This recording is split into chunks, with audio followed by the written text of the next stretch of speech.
Não existe essa coisa de sociedade. O que há e sempre haverão são indivíduos. Esta frase, atribuída à política britânica Margaret Thatcher, falecida a 8 de abril de 2013, poderia sair com naturalidade da boca de qualquer profissional ou estudante de psicologia. Não à toa, é por aí que iremos no episódio de hoje.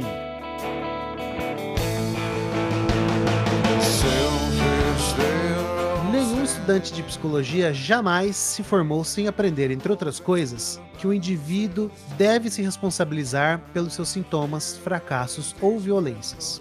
Nenhuma psicóloga escapou de pensar um caso a partir da noção de autonomia ou independência. A nossa formação nos coloca o tempo todo diante do indivíduo e seu conflito com a sociedade, a família, o Estado, etc. Até mesmo a ampla produção crítica à noção de indivíduo que está disponível hoje mostra o quanto esse conceito ainda é central para nosso trabalho e nossa experiência no mundo. Criticamos e tiramos sarro de coaches e obras de autoajuda, por exemplo. Mas esses produtos e saberes contemporâneos são referências, na nossa cultura, para muita gente que busca o sucesso e a felicidade. Se nós rimos dessas figuras como se fossem caricaturas, é porque há algo de nós que reconhecemos ali. As figuras do empreendedor, do freelancer e do self-made man são centrais para pensar as respostas que boa parte da população busca para lidar com um capitalismo cada vez mais cru e agressivo. Estamos no ano 2 da pandemia de Covid-19 e a ideia de liberdade individual reaparece na discussão sobre a tomada ou não de medidas restritivas coletivas pelas esferas de governo nacionais. Retomando vários momentos de episódios passados, principalmente no nosso número 4, Podemos Ser o que Quisermos, o Provocando de Nós de hoje se pergunta sobre o que pode ou a que serve o indivíduo hoje. E pra gente tocar essa conversa suave, tranquila, refrescante, eu queria então apresentar os provocadores desta noite. Boa noite, André Nicolau. Boa noite a todos que estão nos ouvindo. Boa noite, camaradas, psicólogos e provocadores. Boa noite, Lucão. Boa noite, Gabriel Bombarda. Boa noite, pessoal. Os outros 4 indivíduos aqui presentes. Vamos lá, vamos ver o que a gente faz com isso. Boa noite, Igor Bueno. Boa noite, pessoal. Boa noite a todos os indivíduos e grupos que estão nos escutando. Boa noite, Ricardo Piccoli. Boa noite, pessoal. Boa noite. Tudo bem com vocês? Preparados para mais uma viagem muito louca? Não.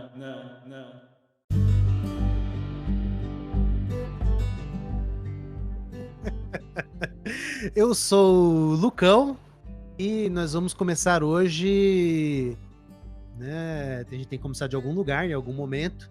Vamos começar com o famigerado Igor.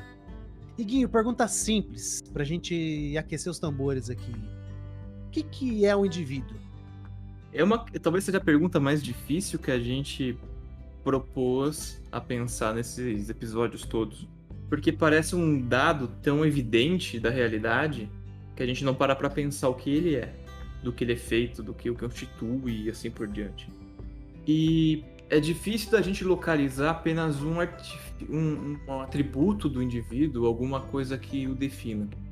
Eu começaria essa resposta, que ela não é nada definitiva, pelo corpo, né? Eu acho que a gente entende o indivíduo no nosso conceito mais empírico, a partir das delimitações do corpo. Então eu entendo que você, Lucão, você é um indivíduo porque o seu corpo está aí, eu vejo o seu corpo. Eu tenho esse acesso sensorial que me faz identificar você como uma unidade.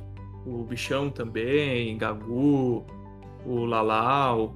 Essa coisa que conceitualmente e intuitivamente a gente entende como uma unidade. Eu posso chamar de uma unidade um computador, por exemplo, e não uma outra coisa que esteja ao lado do computador. Existe uma coisa que delimita isso. Então, um dos atributos do indivíduo, empiricamente falando, eu acredito que seja o corpo. Nesse sentido, até falaria um pouco de uma ideia do Jung sobre a base do ego, que também brinca com a ideia de indivíduo no que diz respeito à consciência. Uma das bases do ego é a corporal, é a somática. Uma outra é uma base psíquica, uma base de experiência psíquica, né, que eu acredito que seja no sentido intuitivo, experimentado, né, de cada um de nós. E falando cada um de nós, dá para dizer que cada indivíduo, que a nossa experiência intuitiva da própria vida, da própria consciência, dos próprios fenômenos, que tem uma noção de continuidade, que tem uma noção de identidade estabelecida, é um dos fatores outros que constitui, eu acho que essa ideia de indivíduo moderno. Talvez no sentido mais sensível, menos filosófico, mas mais sensível.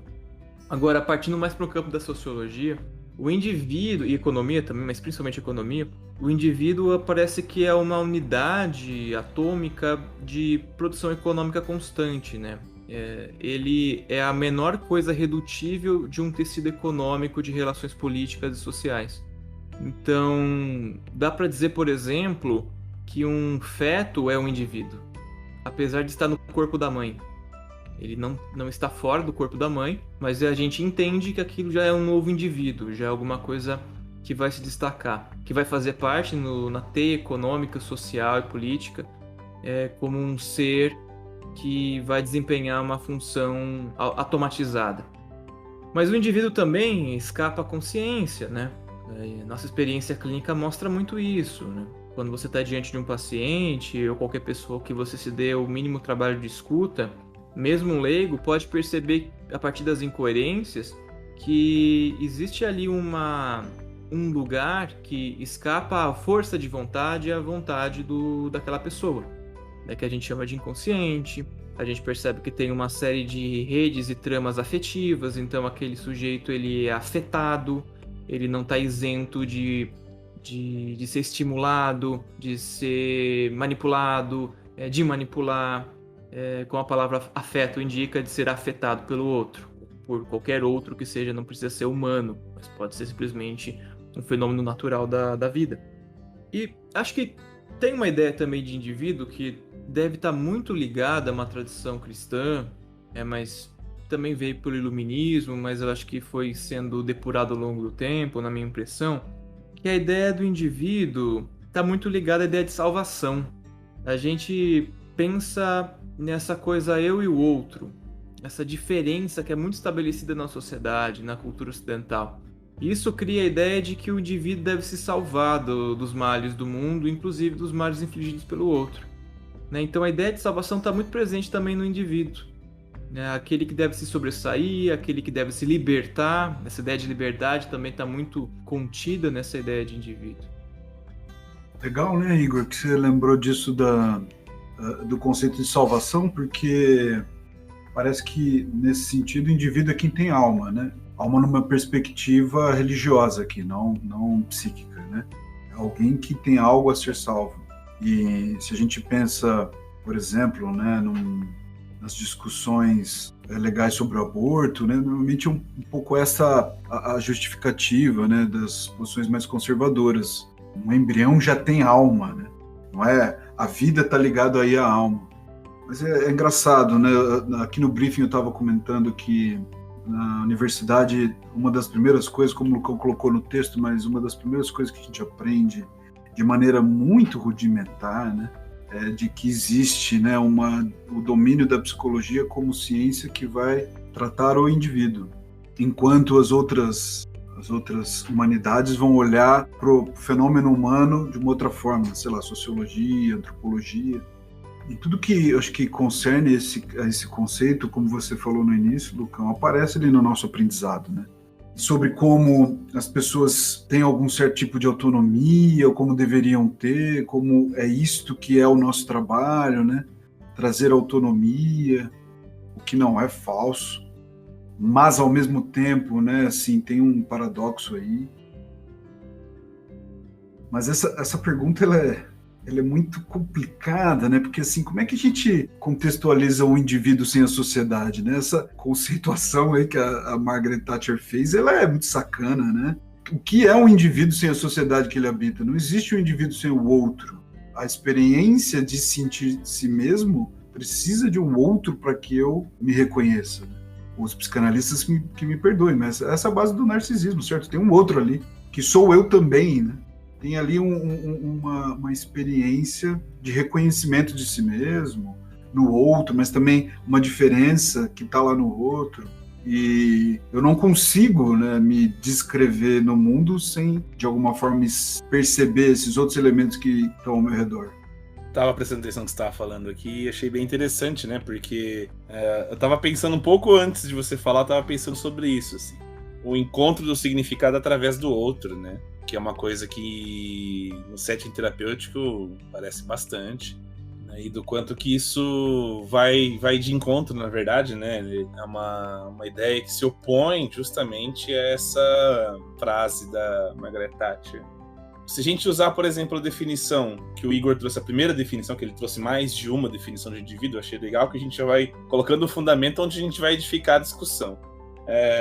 E a descrição, a primeira resposta que ele trouxe é muito próxima, na verdade, da descrição de indivíduo segundo as ciências biológicas, né? Então, o indivíduo ele é um organismo, ele é limitado pelo organismo e na sua unidade indivisível. E aí, quando a gente para pensar na existência do indivíduo, quer dizer, ele está inserido em algum ambiente.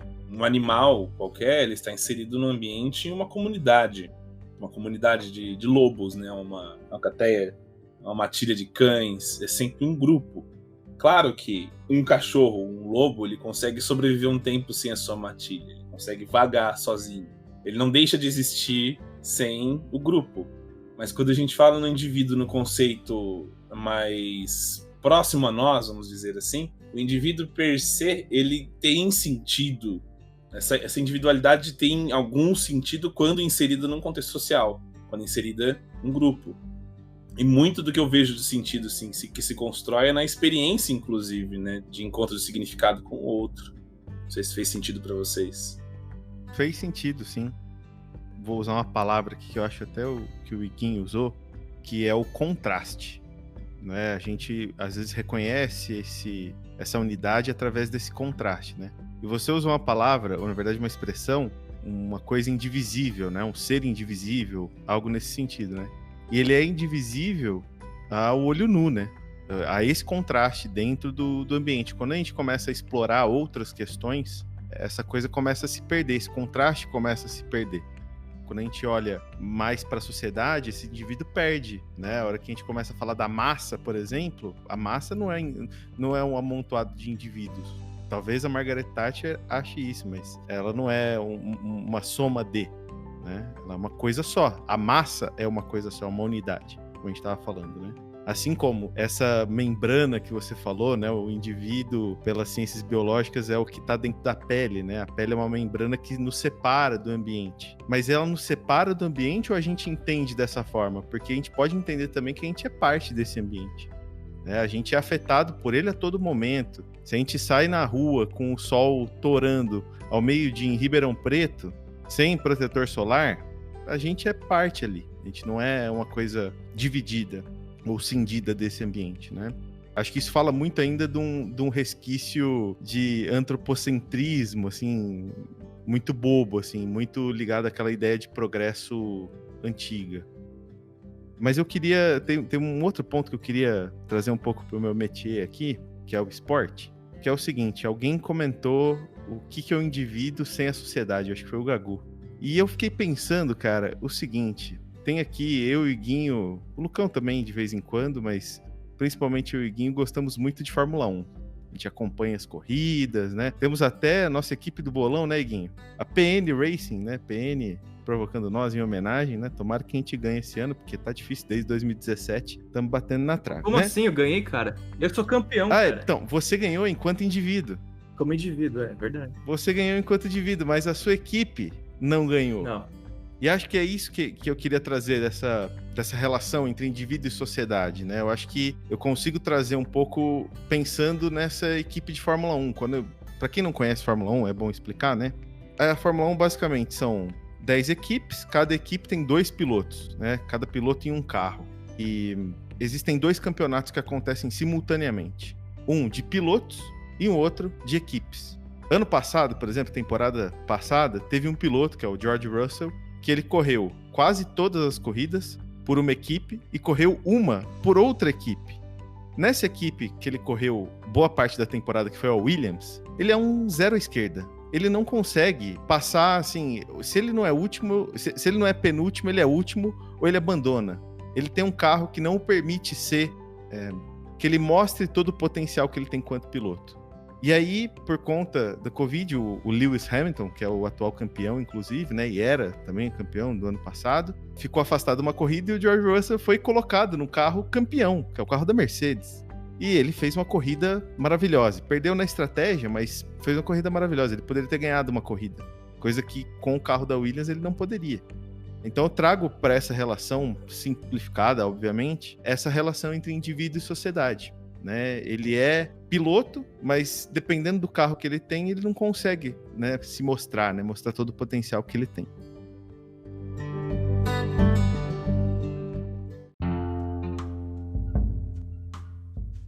Posso fazer uma provocação? Você, bichão, particularmente falou de massa, né? A massa como sendo uma coisa única. Depende, claro, né, do tipo de investimento analítico que a gente tem diante de um fenômeno. Mas achei super interessante, e quem é dessa área, mais das psicodinâmicas, é de entender o indivíduo como uma massa também.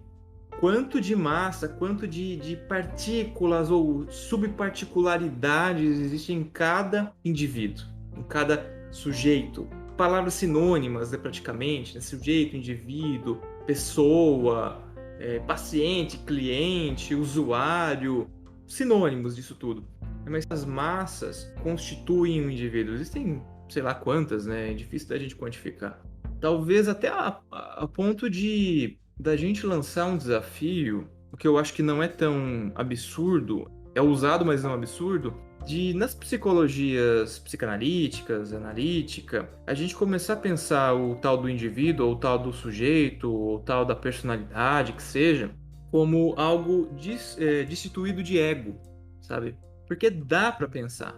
Quem fala hoje, aqui, por exemplo, quando eu estou falando, tem sim um certo centro de organização que a gente entende como ego, que é dotado de relações de consciência, aquilo que me surge perceptivelmente, pela cognição, mas isso que me atravessa tem uma espécie de fragmento de massa, tem um fragmento de alma, né? Os humanianos diriam, tem uma forma de alma, tem alguma coisa ali psíquica que me investe, ou está investida em mim, ou foi investida em mim historicamente, e aqui ela se realiza. Então, essa ideia de você dividir o indivíduo em massas é bem interessante, que justamente fragmenta e coloca em xeque essa ideia de indivíduo, pelo menos no sentido de unidade. A gente pode pensar em muitas subunidades numa única experiência humana que a gente chama de sujeito, que a gente chama de indivíduo e assim por diante. Nesse sentido, Igor, eu queria devolver a provocação que você faz na forma de pergunta, né? Você acha que o indivíduo, ele faz a si mesmo? Eu acho que em parte ele faz. Assim, o que faz, na verdade? Eu acho que alguma atitude próxima da consciência, próxima de uma certa autonomia, alguma minúscula, parcial autonomia, ele consegue se fazer, mas numa relação sempre, não sozinho. Pensando no esporte, por exemplo, se eu sou um jogador de futebol e eu recebo uma bola, eu tô vendo essa bola se aproximar de mim, eu tenho naquela fração de segundos, naquele instante, uma decisão a tomar. De que maneira eu posso dominar essa bola? Se eu vou tocar essa bola, se eu vou correr com essa bola, se eu vou fazer um passe mais ousado, se eu vou tentar fazer um drible. Se eu vou fugir dessa bola também. Se eu vou falar, cansei, não quero jogar mais, quero pedir substituição, né? De certa maneira, sim, é possível fazer, mas uma parcialidade, nesse sentido que eu estou usando da imagem. Mas o fato da bola estar vindo, não tenho como eu fazer. E esse fato da bola estar vindo que gera angústia. É o campo dessa angústia, é o campo dessa coisa estranha. É o campo daquilo que não está no meu domínio e que eu não posso fazer muita coisa com relação à existência daquilo. Eu posso construir uma relação com aquilo. Essa relação eu posso me fazer a partir disso. Mas o fato de eu estar no campo e essa bola existir, isso é um fato, né? Isso é uma coisa dada, de certa maneira. E a bola, eu não posso fazer a bola está lá. Mas eu posso ter uma relação com ela. Eu posso expressar uma reação, uma resposta, ou algum tipo de atitude diante dela. e até mesmo uma relação de afeto com ela. Se eu trato, como diz o futebol, trata a bola com carinho ou não, né? Time ruim não trata a bola com carinho. Time bom trata a bola com carinho. Mas, ô Lucão, sua pergunta é capciosa, cara, porque assim, o indivíduo faz si mesmo, complicado, né?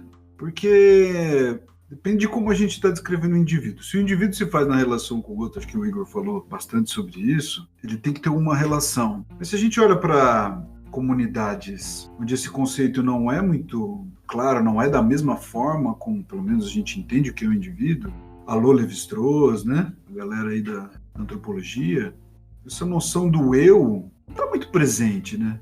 Existem sujeitos ali que têm algum nível de individualidade, pode ter um nome, né? Posso falar assim, mas a noção de si está muito ligada à experiência em comunidade, né? E não tem como ele se fazer si mesmo, né? Sem estar muito inserido na dinâmica da comunidade. E aí, eu não sei se eu concordo se ele faz si mesmo. Na realidade, quem faz ele é a sociedade, né? Quem está fazendo ele ali, se a gente pensa, por exemplo, vamos lá, né? Um exemplo bem tosco. Me perdoem aí, pessoal de ciências sociais, mas é numa comunidade de coletores. O sujeito que nasce, ele não tem muita escolha do que ele vai ser, do que ele não vai ser. Na realidade, isso já está meio até que posto, né? Se ele nasce, sei lá, com alguma característica diferente, ou se ele nasce sobre um augúrio, uma lua XYZ, ele já tá posto quem ele é. Não tem essa discussão, né? De se fazer. E aí eu vou forçar um pouco, mas eu não sei se essa noção do indivíduo está muito ligada ao capitalismo, né? Porque o Igor falou, a gente já falou os três, né? Falamos da alma, falamos do corpo. Agora a gente vai pro senso econômico, né? Que assim, o indivíduo é a parte menor de uma teia econômica, porque ele tem algum nível de poder aquisitivo, né? Ou pelo menos mão de obra, né? Tem uma coisa aí, né? É a menor unidade, né, de mão de obra, a menor unidade que pode adquirir ou não alguma coisa, é aquele que tem direito a uma propriedade, certo? É o indivíduo, é o que vai contrastar, né? Esse é meu espaço, esse é o seu, olha aqui, meu terreno vai até ali, se você jogar o lixo na minha calçada, eu sou obrigado a sujar a sua, sabe assim? Toda essa noção do que sou eu, né? Acho que chega aí. Mas você falou de alma, né? Você trouxe de novo alma e outras questões. E eu acho que isso tudo que você tá falando, cara, para mim tem uma outra palavra que às vezes a gente não fala muito, que acho que é a questão da cidadania. O que eu tô querendo dizer com cidadania, né? O indivíduo ele só pode ser alguma coisa que se pareça com uma unidade se a gente tiver o conceito de cidadania junto. O que eu tô querendo dizer com isso? Vamos pensar como é que eram, por exemplo, os cidadãos na época da Grécia Antiga. Os cidadãos eram uma parte muito específica da sociedade. Se a gente pensar na Idade Média, a mesma coisa.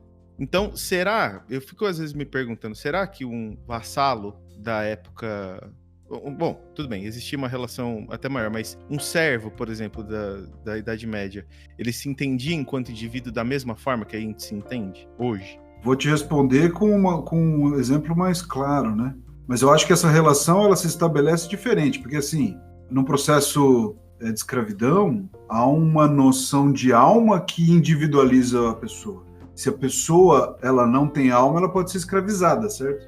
Então, ela não é pessoa, né? A pessoa escravizada não é pessoa nessa dinâmica. Mas para ela própria, ela é. Não, perfeito. Que me leva para um outro caminho, né? Que o Igor trouxe aquilo que ele chamou de sinônimos, né? Que eu acho que é também bastante discutível, né? O indivíduo, o sujeito, a pessoa e tudo mais e tal. E eu acho que a gente consegue entender o quanto esse conceito de indivíduo é uma coisa bastante construída quando a gente faz disso um sinônimo de pessoa e a gente tem na nossa sociedade a figura, por exemplo, de uma pessoa jurídica. Ela não é uma pessoa organismo, ela é uma pessoa jurídica. Ela existe apenas enquanto relação da sociedade, enquanto relação do Estado, para poder ter propriedades, como o Gago falou, para poder ter inclusive direitos e deveres. Às vezes mais direitos e quase nenhum dever. Mas então, bichão, tava pensando aqui, o indivíduo ele existe onde existe o indivíduo. O que significa isso, né? Mas era aqui que a gente tava falando. retomando aquilo que eu tinha dito também, ele se reconhece a partir do ambiente onde ele está, a comunidade onde ele se encontra, o significado para o próprio indivíduo, né? De si mesmo é encontrado na relação com o outro, e numa relação, não diria inversa, mas se reconhece algo ou alguém como indivíduo quando ele está inserido nessa sociedade. Até, como o Bichão falou, um exemplo achei engraçado, mas é real, né? Tá aí, o CNPJ, a pessoa jurídica. Inclusive hoje, a gente tá sendo muito mais considerado um PJ, que é quando o Lucão traz um empreendedor. Empreendedor é o quê? É um PJ. Sim. Do que uma pessoa física. Uma pessoa entendida pela sua produtividade, né? Tá muito ligado à economia.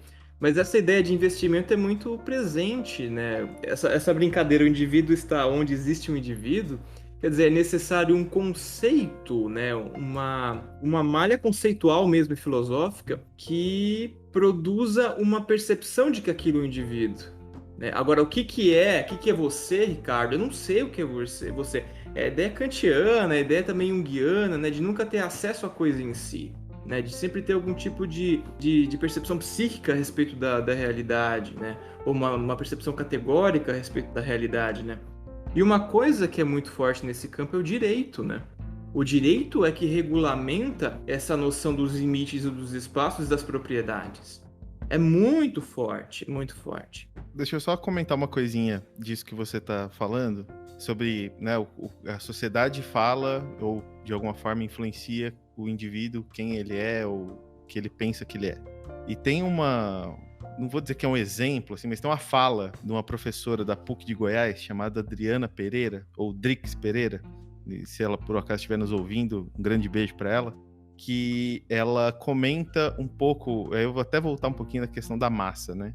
Ela comenta um pouco, assim, que hoje, quando ela conversa com atletas, né? Ela também é psicóloga do esporte, apesar de ser reconhecidamente uma grandíssima psicóloga social. Mas quando ela conversa com esse campo do esporte, que eu acho que vai ser mais fácil da gente falar, ela começa a entender, por exemplo, que hoje muitas pessoas se entendem a partir das marcas que elas vestem. Então, se ela tem uma chuteira Adidas, ela tem determinadas características, porque a Adidas patrocina determinadas pessoas, está presente em determinados eventos. Se usa Nike, essa pessoa se entende com características totalmente diferentes.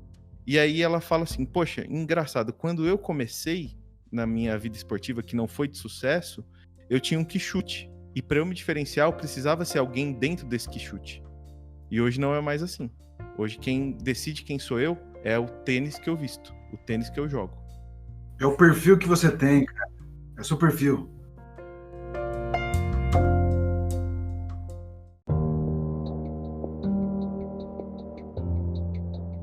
Eu queria interromper aqui um pouco a discussão.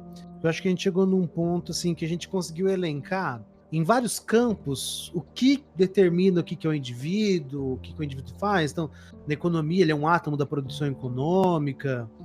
Na terapia, ele é alguém que se sente de alguma forma fora do controle de si, ou sendo habitado por um outro que parece que não é ele. Na psicologia, como esse ser que deve receber autonomia, que deve poder agir por conta própria, que deve poder, né, se libertar. Na biologia, o indivíduo é um organismo. Na religião, né, o indivíduo é aquele que tem alma, né, aquele que é reconhecido como um portador de certo valor dentro de um conjunto de regras ou dentro de uma certa cosmologia, de uma cosmogonia. Mas acho que tem, dentro da política, né, duas figuras bem interessantes, assim, dois conceitos interessantes que dão notícia dessa figura do indivíduo, que o Igor levantou agora há pouco, que são autonomia e responsabilidade. A autonomia é muito interessante porque, etimologicamente, ela quer dizer algo como dar-se a própria lei, dar-se as próprias regras, né?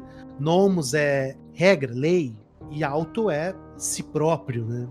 Algo nesse sentido, né? E quando, eu não lembro se foi o Bichão, o Gagu levantou a questão do direito, né? A questão da responsabilidade. Eu fico me perguntando aqui, e eu queria endereçar pro Lalau. Queria endereçar pro Lalau essa segunda pergunta, que na verdade são duas, que é o seguinte, Lalau. Lá vem. O indivíduo age sozinho? O indivíduo é livre? Se a gente estava falando até agora sobre uma construção ideológica do que é o indivíduo inserido em uma sociedade, inserido em um conjunto, a gente não consegue categorizar ou pensar ou ver esse indivíduo sem um ambiente, sem a comunidade que ele vive. Logo, a atuação do indivíduo nunca é, assim, por mais autônomo que esse indivíduo se considere, isso cabe a reflexão, inclusive, para nós mesmos, né? Por mais que você se considere autônomo e independente, aquilo que você faz, a sua ação, nunca é isolada, nunca é única e exclusiva do seu ideal, né? Nunca é plenamente, inexoravelmente individual. Você está inserido no ambiente, comunidade, você está sob controle de diversas coisas dentro dessa sociedade, e algumas delas são bastante influenciadas pelas suas ações. Então, que eu observo, inclusive, considerando tudo que a gente discutiu agora, parece pergunta cretina essa já, né? Impressionante. A Cristina nem chegou ainda, galera. Mas no meu entendimento, não, assim, nunca agimos sozinhos, né? O indivíduo nunca age sozinho. Nós, se a gente se considerar indivíduos, a gente não age sozinho. Agora, é livre? Bom, vamos lá. Então, o que você entende por liberdade, Lucão? Vou devolver uma cretina pra você, então. O que é liberdade? Mas quantos episódios que nós vamos gravar hoje? Porque cada pergunta... Vamos lá. O que é liberdade? É aquilo que tem nos Estados Unidos que ele leva pros outros países. Opa, leva, né? Leva na bala. Bom, o ideal de liberdade que a gente tem hoje em dia, e considerando, inclusive, forma de produção capitalista onde a gente está inserido, os ideais liberais, de origem liberal, o indivíduo não é livre, né? Existe, na verdade, uma ilusão de liberdade. Como a gente estava falando do conceito de autonomia, você toma decisões e faz certas coisas, você pode agir conforme a sua vontade dentro de certos limites. Então essa liberdade ela nunca é absoluta. Eu acho que para muitas pessoas, inclusive, a liberdade absoluta é aquele gozo ideal que a gente nunca encontra, né? Pessoas que gostariam de ter uma liberdade absoluta, né, para fazer o que bem entender. Isso tem bastante a ver com aquele pensamento que a gente... Acho que é o Paulo Freire, né, que fala que o desejo do oprimido é se tornar opressor. Muitas pessoas que, inclusive, vivem situações assim que discordam do governo, da sociedade, etc. e tal, eles querem, na verdade, existe uma fantasia, né, um desejo perverso de se tornar, na verdade, a pessoa que dá as ordens, né, que põe as cartas na mesa. E isso, de certa forma, é uma forma de liberdade absoluta. Porque ela não depende, na verdade, não é limitada pela liberdade dos outros e pelo funcionamento da sociedade, né? Se é você quem dita as regras de como a sociedade deve funcionar. Dá para nascer uma pessoa que atinge esse gozo inalcançável da liberdade absoluta. Então, eu sou categórico de falar que o indivíduo não é livre. Eu não sei se eu discordo, concordo. Eu acho que eu concordo. Mas eu vou trazer de volta aqui para a discussão aquilo que que eu trouxe como cidadania, que eu acho que pode ser colocada, na verdade, como talvez um pacto social, né? A gente está estamos gravando aqui esse episódio dia 25 de março e ontem a gente ultrapassou a barreira dos 300 mil mortos pela Covid. E tem pessoas, inclusive o presidente da República, que colocam, por exemplo, que a vacina ela é uma decisão individual, você tomá-la ou não. E isso me faz pensar se a gente é livre mesmo para isso, se isso a liberdade serve para esse tipo de coisa. O que a gente está fazendo se a gente usar a liberdade para esse tipo de coisa, para poder tomar uma decisão totalmente... Acho que eu não tenho palavra para isso, mas enfim. Quando eu penso em liberdade, eu penso muito esse limite, né? Acho que até quando a gente pensa nesses ideais liberais ou neoliberais ou anarcocapitalistas, que sempre a liberdade é uma discussão, né? É o principal, mas é uma discussão que, enfim, a liberdade ela acaba no outro mesmo. A minha liberdade termina quando começa do outro. Então é complicado. Eu acho que a gente volta até para a questão do direito como regulação entre indivíduos, como o Iguinho falou. Eu acho que pode ser sintoma, né? Porque se o Jung tem razão ao descrever que o problema, a doença do homem moderno, não conseguir lidar muito bem com isto que é ser um indivíduo e de se perceber como alguém que é dotado também dessa dimensão subjetiva única, mas que não tem ferramenta mais para lidar com esses fenômenos, porque passou a viver numa sociedade secular, e aí sente que a sociedade, ou que, sei lá, as dinâmicas políticas são muito opressivas, e ele, a partir daí, não tem poder algum, porque ele não tem condição financeira para exercer potência, ele não tem capacidade alguma para exercer potência na pandemia, por exemplo, ele não tem condição de mudar nada. Quantas pessoas a gente ouviu falar em 2018, meu voto não vale nada, meu voto não muda nada. A gente está falando desse sintoma, né? Olha como o mundo oprime, né? Me oprime, indivíduo. O Jung vai dizer que a resposta para esta angústia é a fantasia de poder. E aí, a gente tem que pensar que a fantasia de poder naquilo que eu posso exercer meu poder. Então, se eu penso, como você falou, desejo tomar vacina, ou, sei lá, uma pegada anarcocapitalista, ou empreendedorismo, né? O que acho que une todas estas coisas é um desejo de ter poder sobre si mesmo, diante do mundo. Eu me faço, né? Eu vou abrir uma empresa, vou trabalhar 15 horas por dia e vou sentir meu poder. Ou, ao não tomar vacina, eu me sinto mais protegido disso, né? Quer dizer, eu me sinto mais eu. Então tem um sintoma aí. Só pra complementar isso que você tá falando, cara, que sociedade maravilhosa é essa, em que ela é tudo aquilo que eu quero. Isso é maravilhoso, cara. Mas aí que tá a discussão, né? E aí a gente entra num conceito de indivíduo que é muito paradoxal, né? Porque eu acho que a nossa abordagem olha para esse fenômeno de um jeito muito particular.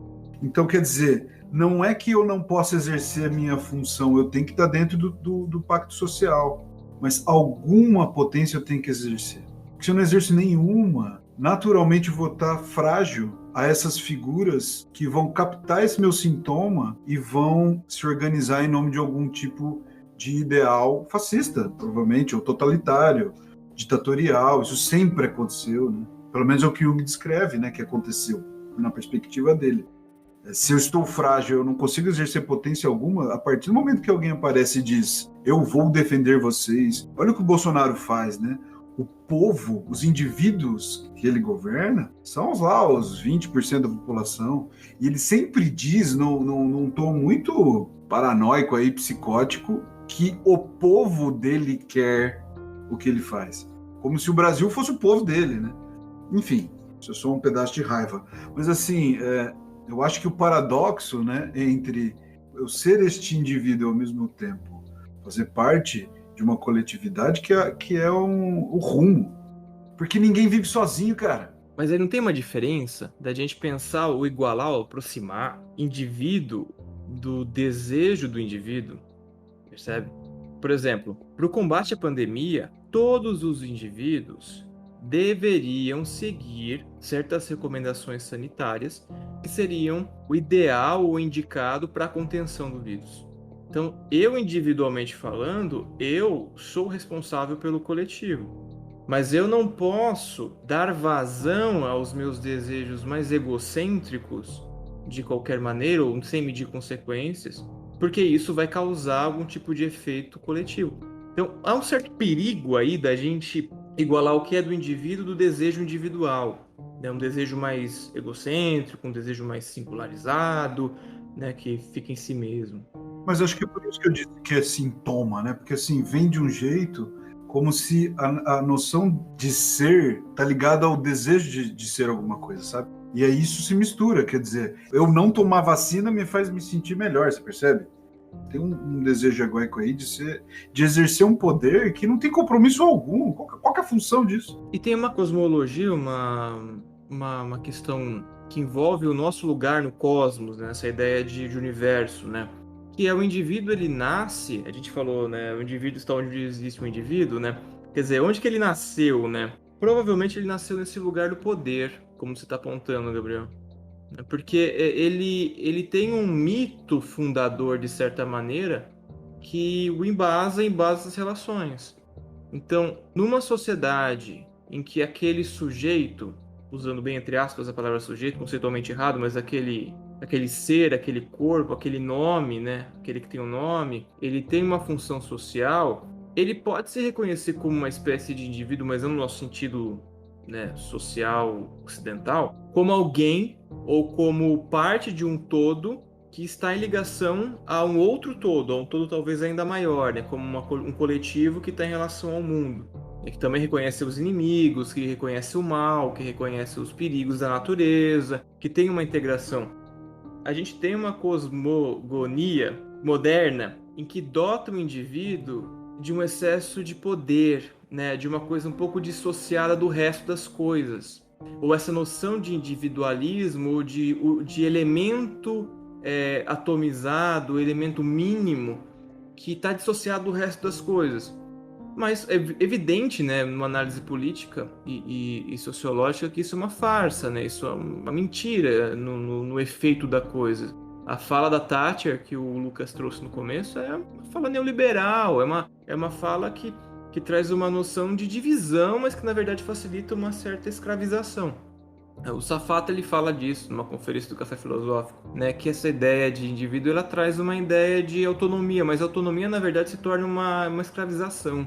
Né? A autonomia traz a ideia de liberdade e a ideia de liberdade na verdade se torna uma escravização das coisas, porque eu não tenho uma relação com o mundo, uma relação que me afete. Na verdade eu sou escravizado por algumas coisas que eu coloco ali nessa cadeia de prioridades como sendo ideais, num certo sentido até muito individualizado, talvez, né? No sentido de que eu acho que é assim, de que fulano acha que é assado, né? Cada cabeça uma sentença, aquele ditado.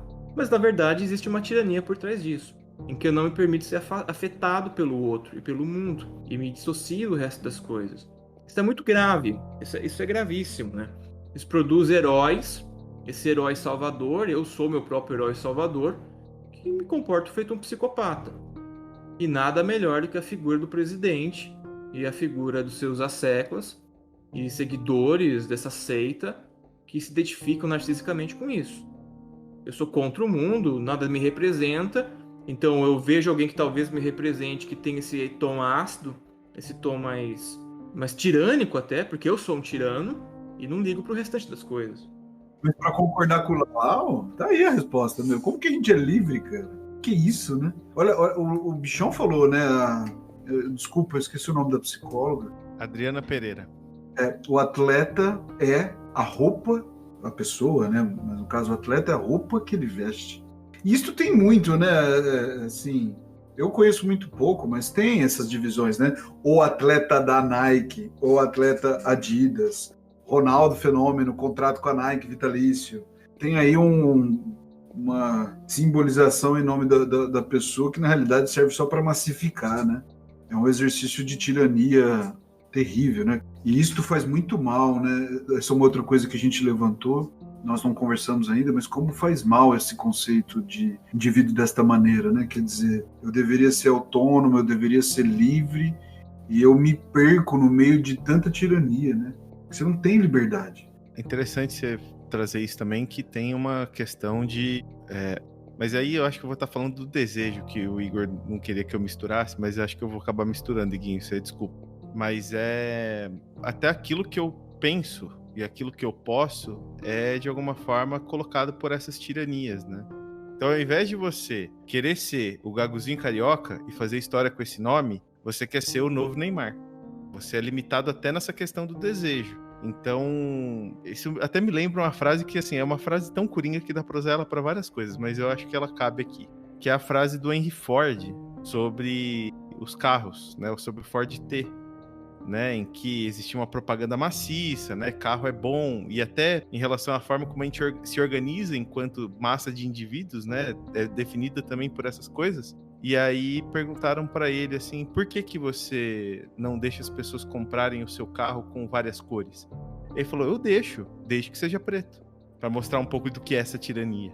É o espírito do capitalismo, da massificação, da anulação de qualquer individualidade, né, Gago? Sendo devida inserção na sociedade como mais uma rodinha de engrenagem. A sensação de individualidade ela é vital para isso que a gente está chamando de massificação contemporânea acontecer. Se o indivíduo não está se sentindo livre nas suas escolhas, autônomo, será que ele vai topar?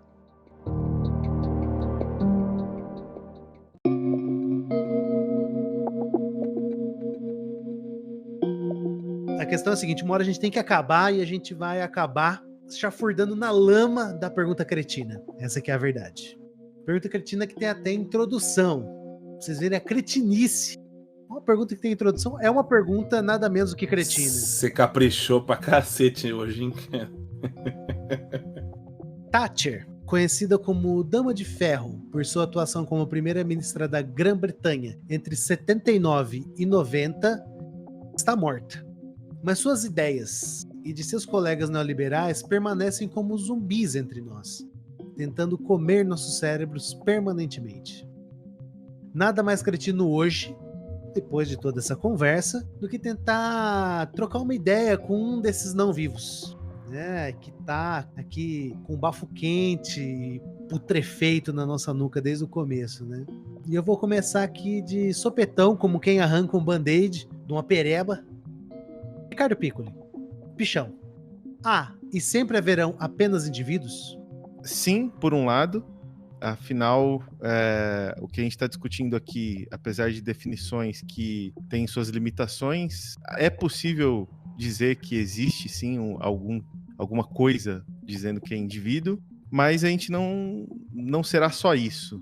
Nós, enquanto indivíduos, não seremos apenas uma soma que dá o todo, né? A gente não é só parte do todo. Cada um aqui influencia o outro mutuamente. André Nicolau, haverá e sempre haverão apenas indivíduos? Não, em absoluto não. Imagina. E haverá apenas indivíduos? Claro que não. Se eu pudesse responder positivamente essa pergunta, não faria nem sentido estar discutindo isso aqui hoje. A gente está aqui justamente questionando, né, a própria natureza e existência do indivíduo. Né? Então, significa que o indivíduo, o conceito que a gente vem trabalhando até aqui, ainda parece confuso. Como eu disse, a gente parece que ficou girando em torno de conceitos vindos de alguns lugares, mas sem resposta definitiva, e não se resume a indivíduos apenas. É muito mais complexo, então ela está completamente equivocada. Tem diálogo com os zumbis para mim, por favor. Igor Bueno, Iguinho, e sempre haverão apenas indivíduos? Bom, quem disse isso foi uma pessoa que declarou guerras, que lutou por uma nação, defendeu grupos empresariais, utilizou indivíduos para fins econômicos, de grupos específicos, que é tratada feito uma deusa, uma visionária por muitas pessoas que se identificam com o campo dela. Não, tem muito de coletivo em quem fala, né? E muito de uma utilização dos indivíduos como peões de xadrez. Então, não, nem tudo é indivíduo. Muito pelo contrário, a maior parte das coisas não é indivíduo, talvez uma pequena fração, que eu acho que intuitivamente o que a gente está tentando discutir existe de indivíduo, mas é muito pouco.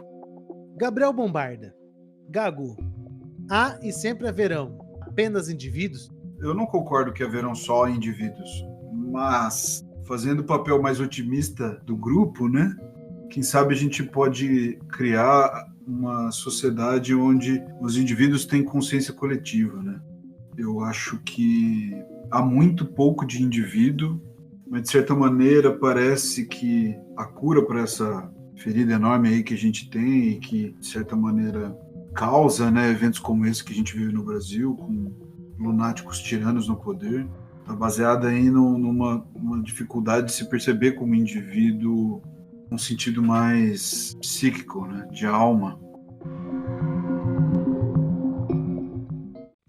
Então é isso, nada mais a acrescentar aqui, né? Eu acho que é um tema que a gente vai voltar. I'll be back. Um tema interessante, um tema urgente, mas super complexo, né?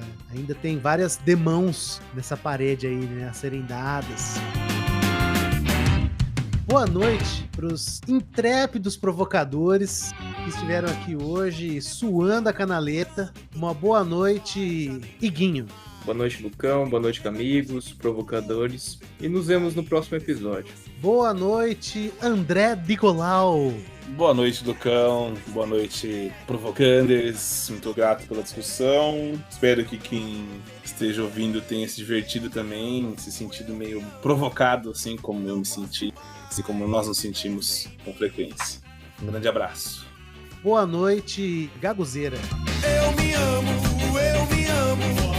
Boa noite a todos. Isso aí, mais um. É isto que é ser indivíduo, não é? Ter alma. A gente vir aqui falar dessas coisas que fazem a gente sentir alguma coisa. Beijos. E por último, mas não menos importante, o Media Manager dessa bagaça aqui, Bichão. Boa noite. Boa noite a você, indivíduo que nos ouve e que nos segue no grupo do Orkut. Mentira, a gente não tem Orkut mais. Boa noite, queridos amigos. Até a próxima. Não posso mais viver sem mim. Antes da gente ir embora, lembrar vocês que estão nos ouvindo, busquem-nos no seu agregador preferido de podcasts, no Spotify, no Anchor, no Google Podcasts, Provocando Nós. Quer trocar uma ideia? Procura a gente lá no Instagram ou no Facebook. Um dia a gente vai ter Twitter, tá? Pode ser que nesse momento que você está ouvindo já exista o Twitter, Provocando Nós, tudo junto sem acento. E lembrando que quase toda quinta-feira estaremos nós lá no nosso canal do YouTube com as nossas lives semanais, comentando um tema, uma notícia, uma efeméride, conversando com vocês. Lembrando que Eu me amo. essas lives e os nossos podcasts também podem ser encontrados ali no nosso canal do YouTube. Eu me amo. Não posso mais. Eu sou o Lucão e uma boa noite para todos nós. Até mais.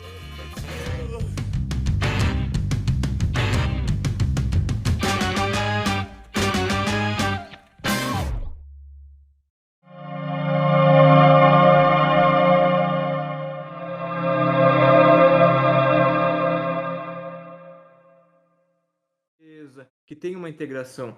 Talvez a nossa nossa cosmologia, né, uma cosmogonia. Como é que é o nome, Gabriel? Tô me fugindo o nome agora. Cosmogonia. Cosmogonia, né, Mia? Cosmogonia. É tudo difícil a dicção de cosmogonia, mas essa é a ideia. A gente tem uma cosmogonia